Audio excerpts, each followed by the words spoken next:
Good afternoon, everybody. How y'all doing today? And welcome to the latest edition of the Drew Mini Alive podcast. So great to have you with us for this Thursday, the 14th day of December, the year 2017.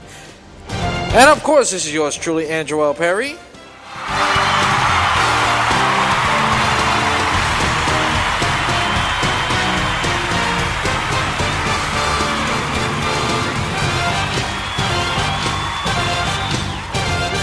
Thank you, as always, coming to you live and at you from the busy streets of Brooklyn, New York. And today I'm inside the campus of Long Island University as I chat to you what is going on in the world of sports. Well, we got plenty of basketball, especially the Battle of New York, as in the bar, not too far from where the school is at. Just a couple of blocks down, the New York Knicks against the New Jersey Nets, the Brooklyn Nets played the New York Knicks, as the Brooklyn Nets to put their defense for a test against the New York Knicks, who just had a overtime thriller against the Los Angeles Lakers. And of course, speaking of the Lakers will play LeBron James and the new look Cleveland Cavaliers tonight. But today we're going to talk mostly about football, as the Broncos and the Colts will play tonight, and this is the last Thursday night football game of the year. So don't expect to get a lot of views. This is an unwatchable game, to say the least. The Broncos are favorites by 3.5 favorites. Both teams are clearly not in the playoff picture. Two teams mathematically clearly offer the playoff race, and the Broncos are going in as the number one defense in the NFL still, after they were 4-9. And as far as the Colts go, what can you say about the Colts? Beasley's your quarterback. Is Andrew Luck is the Andrew Luck era is over, and Chuck Pagano will be back next year, because it seems to me the Colts went from a rise to downhill, and honestly, it's a change of regard for the AFC South perspective, because the Jaguars and the Titans are fighting for the division. The Texans are 4-9. The Colts are 4-9, and it's very funny. After Peyton for years, since 2001, I should I say 2001.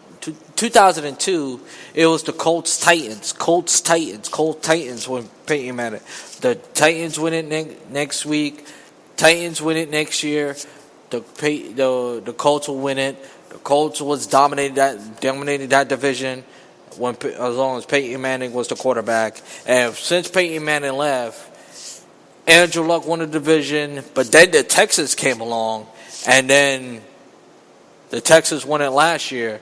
And from that point on, and from now, is a change of regard, as the Jacksonville looking to win their first AFC South division in quite some time. It's hard to believe.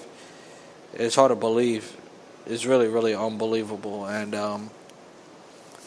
the Mets looking to continue to make moves. Aaron Kinsler is going to, on a little baseball news. Aaron Kinsler have signed with the Angels. And Scott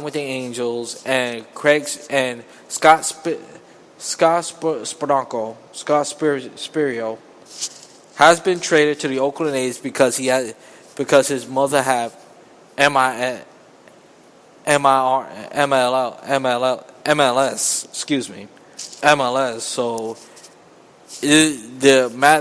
So this is what happened with him is bigger than baseball. So he moved to Oakland because he's from the Bay Area, not too He's from the Bay Area, so he could be closest to his grandmother, which is very thoughtful from the Cardinals' perspective.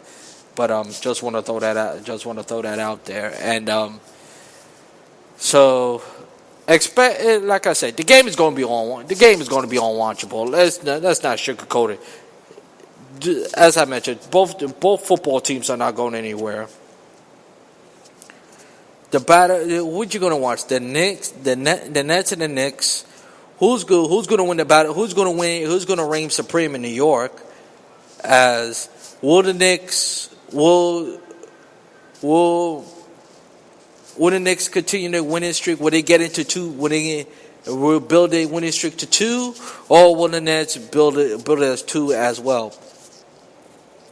And outside of that, I hate to tell you, there's really nothing going on, except for one of the most iconic sports talk radio, and the reason why I'm doing this podcast is because Mike Francesa was doing a show in Midtown from the Poly Center, and took calls left and right. And tomorrow's his final show, and I want to say this. No one, him and Christopher Mad Dog Russo have a biggest impact in sports radio than Mike Francesa and Christopher Mad Dog Russo. And Francesa for staying for WFM for 30 years. 30 years, especially in one of the biggest markets in the world, which is New York City, which is New York, is remarkable. It really is. And for him for doing that long, I tip my hat off to him. Yes, I disagree with him with him being anti-Trump, but that's not what this about right now. That's not what this about right now. He created a format, and honestly, without Francesa,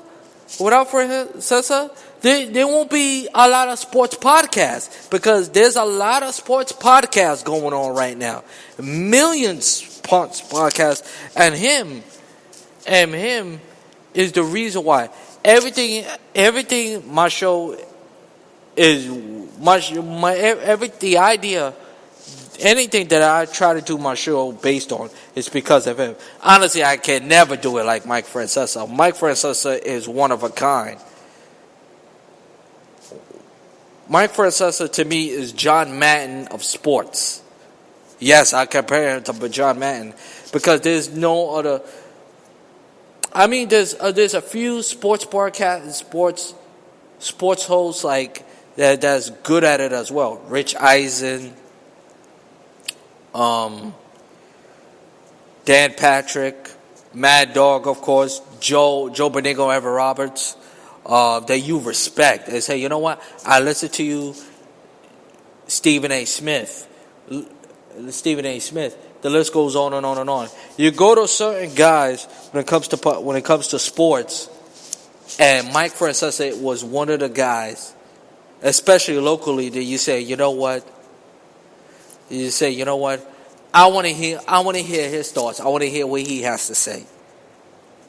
And usually, it's not what you think. You think, oh, that's what he thinking. You you get what he's saying, but it's totally different from what I wanted to say. And honestly, he say things that I wanted to say. And it's really remarkable to have a career. And honestly, hopefully someday I can have a career like Mike Francesa. Hopefully. And it will. And I believe it will.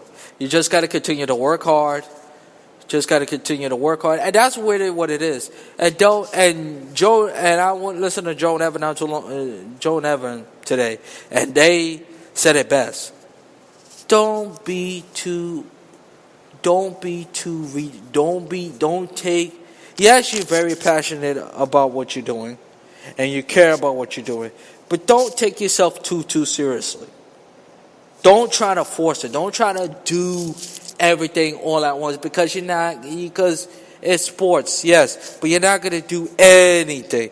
If you try to do soccer or you try to do NASCAR, it's not going to be real. It's not going to it feels like you're going to be you forcing it. And and that's what I don't want to do. I don't want to force feed my fans. I don't want to force feed my audience. Because that's where you turn away from the audience. And I never want to do that. So for Mike Francesa to have the career he has, and like I said, I admire him a lot, and I wish, and honestly, hopefully I give him a call tomorrow and say, Mike, thank you for being a part of my life for 30 years. Well, 10 years, I should say, because I started listening to you on Mad Dog in 2002 when you were syndicated on Yes, and from since then, you've been a part of my life. And my uncle listened to you, and I just want to thank you so much, because you're one of the reasons why I have a podcast. You're one of the reasons why I want to get into the broadcasting world, and I deeply appreciate you guys. I deeply appreciate you, Mike. I could have done it without you. But back to the sport.